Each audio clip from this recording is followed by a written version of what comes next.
টাকা নিয়ে একটা প্রশ্ন, কিন্তু আমাদের সবার মাথাতেই ঘোরে ভবিষ্যতের জন্য টাকা জমাবো নাকি আজকের দিনটাকে পুরোপুরি উপভোগ করব। চলুন আজকের এই আলোচনায় আমরা এই কঠিন প্রশ্নটারই একটা সহজ সমাধান খোঁজার চেষ্টা করি। এই গল্পের নায়ক হলো অর্ক, আর ওর মনের এই কথাটা হয়তো আপনারও মনের কথা। একদিকে ভবিষ্যতের চিন্তা, আরেকদিকে আজকের আনন্দ। এই দুটোর মধ্যে ব্যালেন্স করাটা যে কি ভীষণ কঠিন, তাই না? ব্যাপারটা কি আসলেই এরকম যে হয় জীবনকে উপভোগ করো, নয়তো টাকা জমিয়ে রাখো? মনে হয় যেন আজ মজা করলে ভবিষ্যৎটা নষ্ট হয়ে যাবে, আবার ভবিষ্যতের কথা বেশি ভাবলে বর্তমানটাই হারিয়ে যাবে। এই দ্বন্দ্বটাই আমাদের সব অর্থনৈতিক সিদ্ধান্তকে এত জটিল করে তোলে। তো এই সব ভাবতে ভাবতে অর্ক একদম কনফিউজড হয়ে গেল। আর তখন সে গেল তার একজন জ্ঞানী মেন্টর মিস্টার সেনের কাছে। অর্ক ঠিক বুঝতে পারছিল না এই জমা আর খরচের ধাঁধা থেকে বেরোনোর উপায়টা কি। অর্কর প্রশ্নটা একদম সোজাসাপটা, কিন্তু ভীষণ জরুরি ছিল। আচ্ছা, এমন কি কোনো উপায় আছে যাতে আজকের দিনটাও উপভোগ করা যায়, আবার ভবিষ্যতের জন্য সম্পদও তৈরি হয়? এই সহজ প্রশ্নটাই কিন্তু একটা অসাধারণ আলোচনার দরজা খুলে দিল। আর মিস্টার সেন যা বললেন তা অর্কর পুরো চিন্তাভাবনাটাই যেন উল্টে দিল।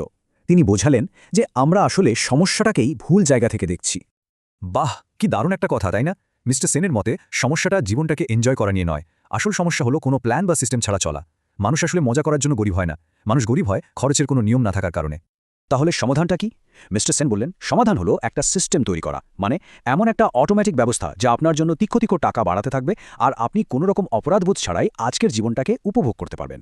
এই সিস্টেমের পাওয়ারটা ঠিক কোথায় সেটা বোঝানোর জন্য মিস্টার সেন অর্ককে একটা ছোট্ট গল্প বললেন। দুই বন্ধুর গল্প, আর তাদের জীবনের 10টা বছরের ফারাক। চলুন আমরাও গল্পটা শুনি। একদিকে আছে রাহুল, যার ফিলসফি হলো ইয়োলো, মানে ইউ অনলি লিভ ওয়ান্স। সে প্রতি উইকেন্ডে পার্টি করে, নতুন গ্যাজেটের জন্য ইএমআই দেয়, আর সোশ্যাল মিডিয়ায় দেখানোর মতো একটা লাইফস্টাইলের পেছনে ছোটে। আর অন্যদিকে আছে বিবেক, সেও কিন্তু জীবনটাকে উপভোগ করে, কিন্তু একটা প্ল্যান মাফিক।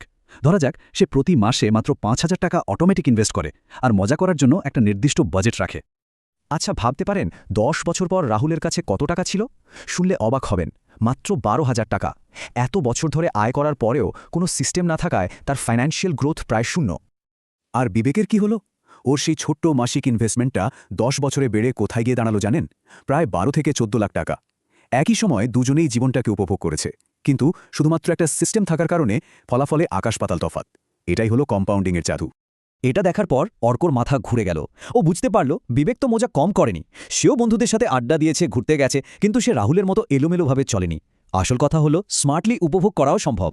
অর্কর চোখে যখন এই বোধটা দেখতে পেলেন, মিস্টার সেন ঠিক করলেন এবার আসল ফর্মুলাটা বলার সময় এসছে। বিবেকের সাফল্যের পেছনে যে সহজ সূত্রটা কাজ করেছে সেটাই এখন আমরা জানব। সূত্রটা খুবই সহজ, মনে রাখুন 50-30-20। আপনার আয়ের 50% যাবে আপনার প্রতিদিনের প্রয়োজনীয় খরচ আর এমার্জেন্সি ফান্ডের জন্য। 30% কোনো কথা না বলে সোজা চলে যাবে ভবিষ্যতের ইনভেস্টমেন্টে। আর বাকি 20% ওটা হলো আপনার নিয়ন্ত্রিত আনন্দের জন্য, ঘুরতে যাওয়া, বাইরে খাওয়া, শপিং, যা আপনার মন চায়, কিন্তু ওই বাজেটের মধ্যে। এই কথাটা একবার ভালো করে ভাবুন। যখন মজা করার কোনো লিমিট থাকে না তখনই বিপদ, কিন্তু যখন আপনি আনন্দের জন্য একটা বাজেট ঠিক করে দেন তখন আপনি কোনো অপরাধবোধ ছাড়াই খরচ করতে পারেন। এটা আসলে কোনো সীমাবদ্ধতা নয়, এটা আপনাকে একটা দারুণ কন্ট্রোল আর শান্তি দেয়। তার মানে এই নয় যে জীবনটাকে উপভোগ করা ছেড়ে দিতে হবে, সন্ন্যাসী হওয়ার কোনো দরকার নেই।